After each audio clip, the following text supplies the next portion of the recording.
Ladies, gentlemen, and Harajam of all ages, with all of us focused on the beautiful new patch and taking advantage of how much easier it is to farm currently, I'm sure many of you have just had sort of blinders on, using all of your Diablo time to actually play the game. But what you may not realize is that there has actually been some important stuff discussed by the developers the last couple of days, and those things could have notable impact for the future of the game. So let's break down what we have to come, what the devs have been saying, what it could mean for all of us going forward from patch 1.03, and of course a nice little update on the super rare unique items that only drop from content above level 85. First up, I feel like it's important to point out this actual part of the patch notes themselves. This isn't in effect yet by any means, but the developers are actively working on changes to monster density in all endgame content from Helltide to Nightmare Dungeons, just all of it, and that should be a really wonderful thing for the game, given that it's just less enjoyable to kill a pack of 4 enemies than it is to kill a pack of 20 enemies, even if their relative strength of the group as a whole is identical. It just feels better to wade through endless monsters, honestly. So I'm glad that they're looking into this in general, and based on what they've told us,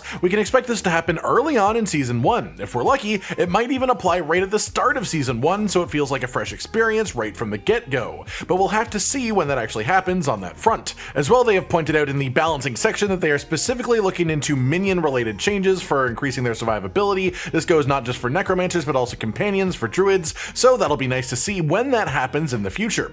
As far as new information though, the devs have been pretty active responding to questions and requests, so let's dive right on into that. First, we have this tweet asking when the next developer update or campfire stream will happen so that we can get some more concrete information. Adam Fletcher responds to this saying that there will be news about the specific timing of this before the week is over. It is currently Thursday right now, so that means that it won't be long by any means before we know when this next stream is. They previously said to expect a developer stream that is telling us about plans for Season 1 that will happen in early July. This should be a lot of meaty information, which is great to know ahead of time, but with us being given a more specific timeline on when the next stream will be within the next couple of days, I would say it's likely that the stream itself is at some point next week, which is of course early July, which means that it would be this Season 1 stream, which is actually corroborated by a tweet from Rod Ferguson, the GM of Diablo at Blizzard, in which someone is asking him when they'll announce the start of Season 1 because they want to plan time off from work. He responds that they will be announcing it next week. With that, we know that over the next couple of days, we'll know the timing of the next developer update stream, which is theoretically a deeper dive into what to expect from Season 1. We also know that the Season 1 release date will be revealed next week,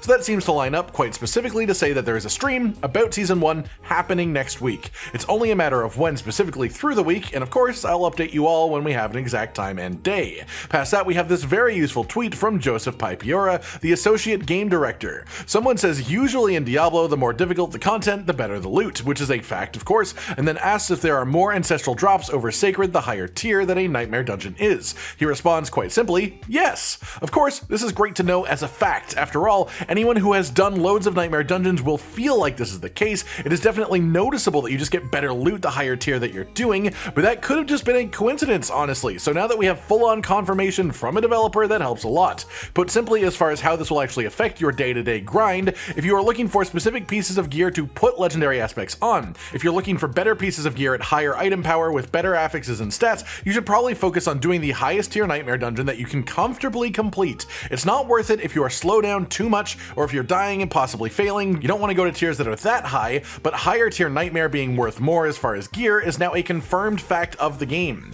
On top of that, if you are someone who has been doing lots of activities within World Tier 4, but feel like you're getting nothing but sacred gear, just a few amount of ancestrals, nothing actually meaningful, your voice has been heard as well. Adam Fletcher responds saying that the team is looking to adjust the loot drops for better rewards by the start of Season 1, so before Season 1 actually happens. That is a really big deal as well. I'm quite happy to see the lineup of changes that we have to look forward to as Season 1 approaches, as this will of course be a massive reset for the game. All of us will be starting again at level 1, and we won't have any of our stash or our gear from our other characters. Many people will even be starting a new class they haven't tried before to experience how people live on that side of the pond. But the fact that there will be notable mechanical changes to loot and XP that will affect us on this journey is pretty massive, even outside of all of the unique changes that will happen from the season itself and how it works. Personally, I'm getting really excited for Season 1. I've quite enjoyed my time with Diablo 4 as a base game so far, even aside from the issues that we all know that it has, but getting a hard reset on the game, even with just the changes that have been made so far, should be quite a bit of fun.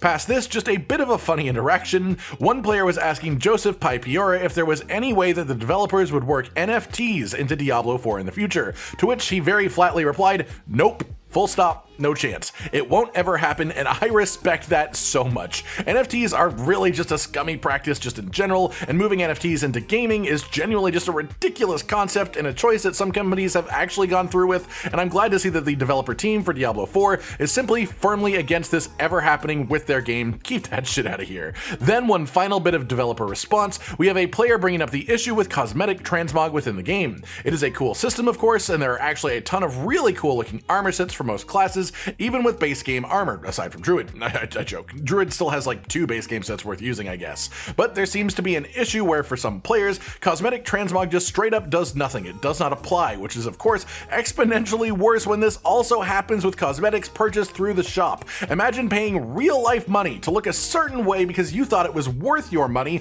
only to have it not actually do anything for you. But Rod replies here saying it will be fixed in the next client patch, implying that it is very known about to the dev team, very understood, it's already being worked on. And well, to me, that says that the next client patch is probably not like a month away, it won't happen in the middle of season 1, if we already know some of what is going to be a part of it. Personally, I would expect the next client patch, the next bigger patch, to hit right before season 1 does, probably fixing all of the last round of stuff they want to take care of before everyone is reset and starting fresh. With that then, the developers have had their say, spoken on what they wanted to talk about, but what about the players? What has been happening in the community itself? Well, one big piece of recent news is that we have had our first confirmed drop of the Grandfather Sword. As you can see here in this inspect screen, I'm so jealous of this, of course. It's an incredible item, would be great on my Barbarian, and we are told that this came from a chest during Helltide, which is interesting. Definitely increasing our thoughts on the activities that can drop these items, and then also recently we had a confirmed drop of Andariel's Visage, again the first confirmed drop, another one of the 6 ultra rare unique items that are in the game. On first glance, the effect itself is just sort of alright, but the silly part of this item is that it drops with 2 to 3% lifesteal just straight up. Think about the numbers that you hit enemies for in this game, compare that to your actual health pool. The difference between those is staggering. Even a low roll of 2% lifesteal would in theory provide you with over 50% of your health healed for most instances of damage that you deal in endgame content, which would make most people practically immortal. This helmet is incredible, and it's awesome to see that it is finally dropped for someone out there. On top of that, I've also heard that someone has in fact gotten a Doombringer, which brings our total confirmed numbers of the ultra rare uniques dropped for players up to 5. But that's still an insanely low number. But they're out there, they exist. You just sort of have to be killing level 85 or higher monsters to even have a chance at them. That said, we talked earlier about how the developers are planning on making loot much more rewarding in endgame content, so I wonder if they have any plans to increase the drop rate on these items.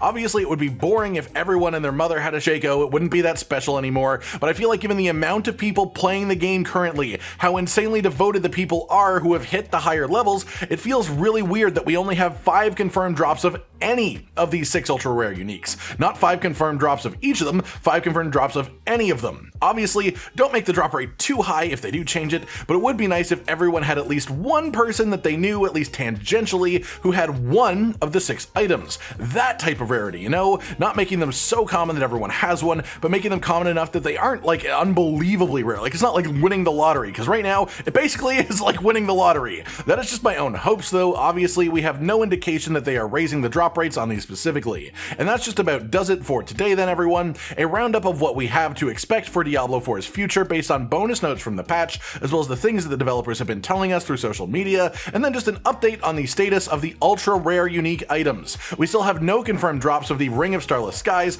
or the Melted Heart of Selig, but hopefully that will change in the near future as more and more players engage with content above level 85. I hope you've enjoyed this breakdown then, and of course, I will be back within the next couple of days to keep you updated on the happenings within the game community, and of course to give you a firm time on the Season 1 reveal developer livestream. Like if you liked the video, subscribe to the notification bell for more, and most importantly, ladies and gentlemen, until next time, stay sweet. Josh, Cotton, and Hollow with the videos, dropping the humor like a hammer on your tippy toes, bringing entertainment on a daily arrangement to take our insanity and turn it into entertainment. Yes, I said entertainment twice, to reiterate that it is nice to look into your faces on a mostly daily basis when you let us in your homes to make the whole world a stage. Goodbye.